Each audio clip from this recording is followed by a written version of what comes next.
निर्देशांक ज्यामिति का 2-3 क्लास हो चुका है। अभी हम जो है पढ़ेंगे, उसका नाम है अंतःविभाजन सूत्र। अंतःविभाजन सूत्र, अंतःविभाजन सूत्र, अंतःविभाजन सूत्र, इसको कहेंगे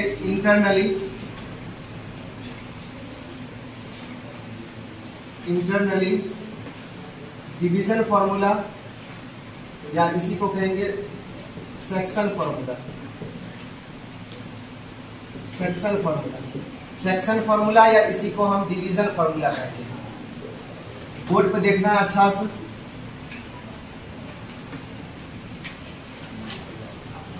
देखो ये 2 पॉइंट है ए और बी। यहाँ पे 2 पॉइंट ए और बी दिया है। ए पॉइंट को हम मानेंगे x1, y1, बी पॉइंट होगा x2, y2। और इस समय जो विभाजन होगा ए और बी में वो इंटरनली होगा, अंदर की ओर होगा। और इस पॉइंट का नाम हम P दे देते हैं, और px, y। और इसमें जो रेशियो होगा वो m1 रेशियो m2 होगा। तो इसके लिए जो फॉर्मूला होगा, अगर हम यहाँ से px, y की वैल्यू निकालते हैं, तब जो फॉर्मूला होगा वो होगा m1x2 प्लस m2x1 बटा m1 plus m2, m1y2 plus m2y1 बटा m1 प्लस m2 बटा m1 प्लस m2। ये हम अंतःविभाजन सूत्र पढ़े। और इसी में है बाह्यतः विभाजन सूत्र। बाह्यतः विभाजन सूत्र, जिसको हम इंग्लिश में कहेंगे एक्सटर्नली सेक्शन फॉर्मूला।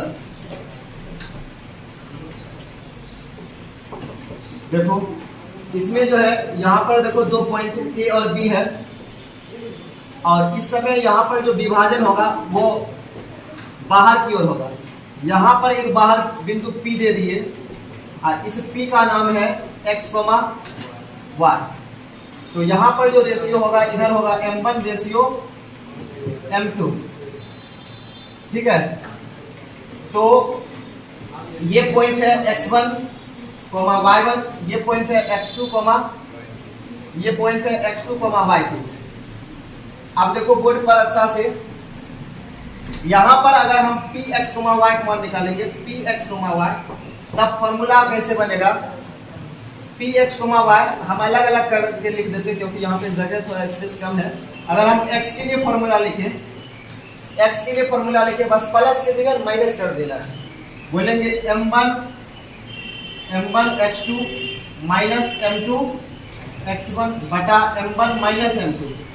अगर y के लिए फॉर्मूला बोलेंगे तो बोलेंगे m1 y2 minus m2 y1 बटा m1 माइनस m2। ठीक है, ये हुआ इंटरनली के लिए, ये एक्सटर्नली के लिए। इंटरनली में प्लस होता है, एक्सटर्नली में माइनस होता है। तो क्लास 10th में हमको इंटरनली के बारे में पढ़ना है, एक्सटर्नली नहीं पढ़ना है। कभी कभी क्वेश्चन पूछ देता है एक्सटर्नली से, तो उसमें लिख देगा, दर्शा देगा कि ये जो अनुपात है, ये विभाजन जो हुआ है, ये बाह्यतः हुआ है। तो बाह्यतः बोलेगा तब माइनस लगाएगा। पहले इसको नोट करो, फिर इस पे आधारित क्वेश्चन करवाएंगे। देखो हम स्टार्ट करेंगे यहाँ पे एक्सरसाइज 7.2। एक्सरसाइज 7.2 स्टार्ट करेंगे। देखो इसका सबसे पहला क्वेश्चन है, उस बिंदु का निर्देशांक ज्ञात करें। उस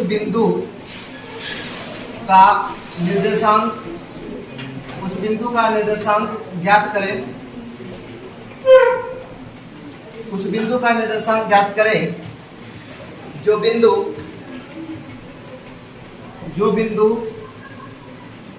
-1,7 और 4, -3 को मिलाने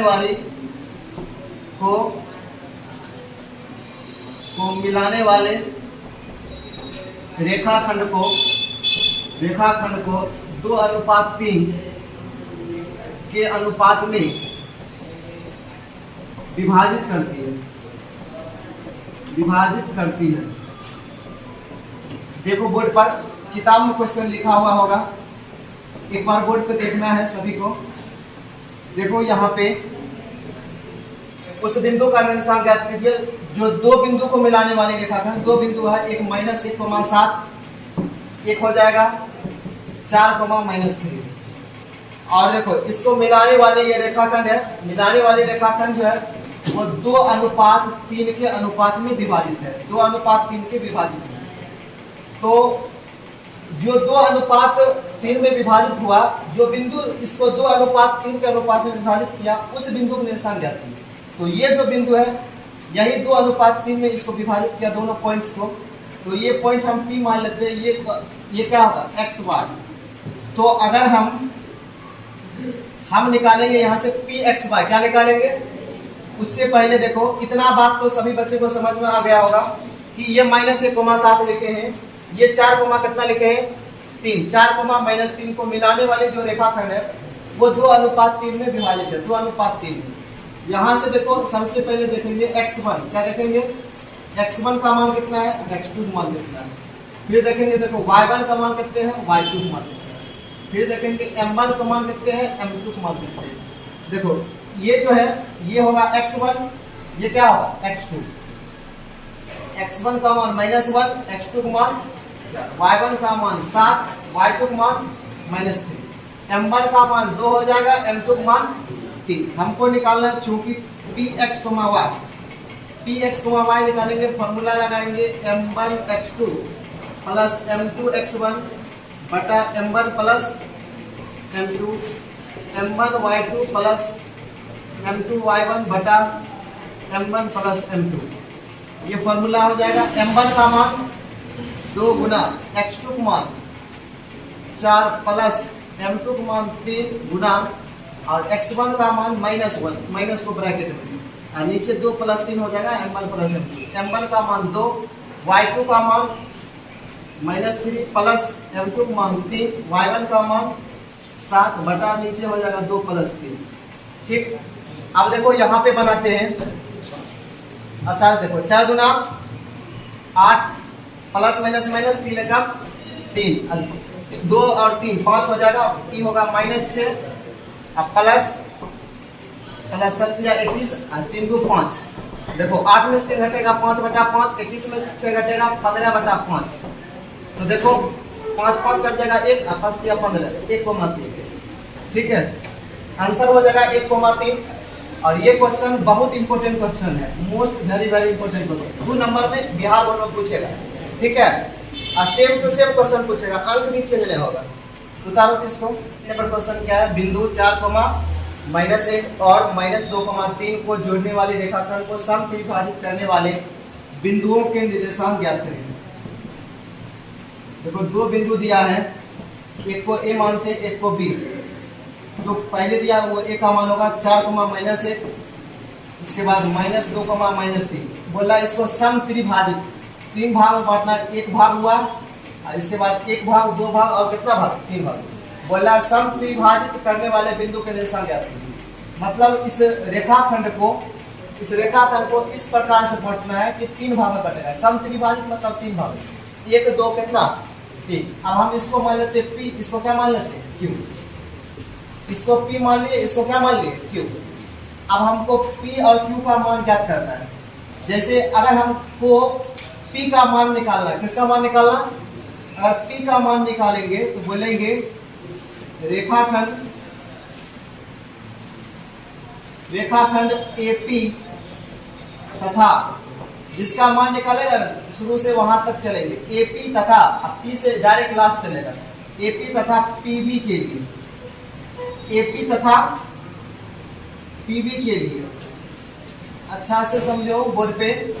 P का मान निकालेंगे, बोलेंगे रेखाखंड AP तथा PB के लिए। अब क्या करेंगे, इसमें हम m1 का मान निकालेंगे और m2 का मान निकालेंगे।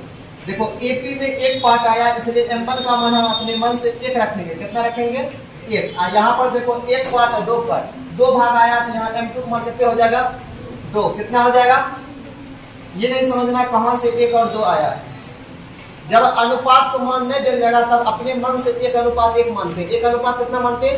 1। तो यहाँ पर इसका मान 1 होगा, यहाँ पर 2 पार्ट लिए तो इसका मान 2 हो जाएगा। अब मान लो हमको px, y निकालना है, इसके लिए फॉर्मूला लगाएंगे m1, फॉर्मूला लगाएंगे m1x2 प्लस m2x1 बटा क्या फॉर्मूला होगा? m1 plus m2, m1y2 plus m2y1 बटा फॉर्मूला होगा m1 प्लस m2। देखो तो m1 का मान 1, x2 यही होगा, ये x1 हुआ, इसमें x1 का मान ये होगा x1 y1 x2 y2, ऐसे समझना। m1 का मान 1, x2 का मान कितना हो जाएगा? -2 प्लस m2 का मान 2, x1 का मान 4 बटा 1 प्लस 2, m1 का मान 1, y2 का मान -3 प्लस m2 का मान 2, y1 का मान -1 बटा 1 प्लस 2 होगा। ये -2 प्लस 4 दूना 8, 3 -3 प्लस -2 बटा 3। तो देखो 8 में 2 घटेगा 6 बटा 3 और -5 बटा 3। 3 से काट देंगे तो कितना हो जाएगा? 2, -5 बटा 3। ई निकल जाएगा किसका मान मेरा? बताओ p का मान। अगर हम यहाँ से q का मान निकालेंगे, q का मान निकालेंगे तो a से q चलेंगे, बोलेंगे रेखाखंड AQ तथा QB के लिए, ठीक है, AQ तथा QB के लिए इस समय बता दो तो हमको जल्दी से m1 का मान, अब यहाँ पर 2 पार्ट आ रहा है, m1 का मान 2, m2 का मान 1। अब हमको q का मान निकालना है, तो हमको निकालना qx, y। इसके लिए फॉर्मूला होगा, क्या फॉर्मूला होगा बता दो जल्दी से? m1x2 प्लस m2x1 बटा m1 plus m2, m1y2 plus m2y1 बटा m1 प्लस m2 फॉर्मूला हो जाएगा।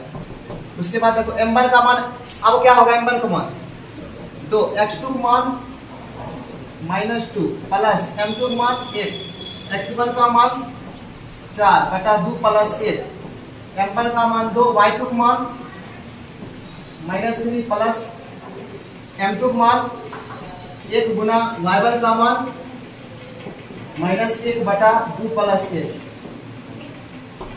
ये देखो -4 होगा, अब +4 बटा 3, -6 प्लस -1 बटा 3। तो 4 पे 4 हटेगा 0, 0 को संख्या मान देंगे 0, -6 -1 -7 बटा 3। ये बिंदु Q आ गया, ये बिंदु P। हमको इसी का वैल्यू निकालना था, ठीक है। उम्मीद करते समझ में आया होगा। उदाहरण देखो क्वेश्चन नंबर 4 क्या दिया है? दो बिंदु को जोड़ने वाले रेखाखंड, देखो बिंदु -3,10 और 6,8 को जोड़ने वाले रेखाखंड को बिंदु -1,6 किस अनुपात में विभाजित करती है? देखो सबसे पहले क्या करेंगे, 2 बिंदु लिखेंगे, ये A हुआ, ये B हुआ। A का मान -3,10, B का मान 6,-1 और बोल रहा -1,6, इसको बीच में लिखेगा -1,6। किस अनुपात में विभाजित करते हैं? मतलब m1 अनुपात m2 पूछ रहा है। किस अनुपात में विभाजित करते हैं मतलब क्या पूछ रहा है? m1 अनुपात m2। दिमाग लगा लेगा, जब भी m1 अनुपात m2 पूछेगा तो -1,6 जो है वो कहाँ पे होगा? बीच में। इसमें बताओ तो x1 का मान, x2 का मान 6, y1 का मान 10, y2 का मान, x का मान -1, y का मान 6। जब भी m1 अनुपात क्या पूछेगा? m1 अनुपात m2 पूछेगा, तब x बराबर फॉर्मूला या y बराबर फॉर्मूला लगा बना देंगे, किसी एक बराबर फॉर्मूला। x बराबर फॉर्मूला m1x2 प्लस m2x1 बटा m1 प्लस m2। तो देखो x का मान कितना दिया है? -1।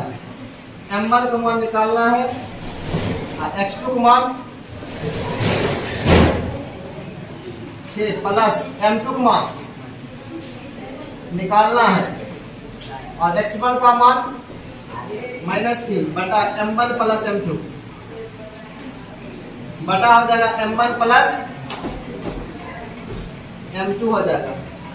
देखो इधर सॉल्व कर दो, इधर कर दो -m1 -m2 6m1 plus minus -3m2। m1 वाले को एक तरफ करो, -m1 देखो ये -m2 है, ये माइनस में इधर आ जाएगा 3m2, माइनस में इधर आएगा प्लस में 6m1, ये माइनस में है इधर आएगा प्लस में 3 में से m ये हो जाएगा 2m2 घट के आएगा और ये हो जाएगा 7m1। तो देखो 2 गुना में कहा गया भाग में m1 ये गुना में भाग हो जाएगा m2। तो हम कह सकते हैं m1 अनुपात m2 बराबर हो जाएगा 2 अनुपात 7।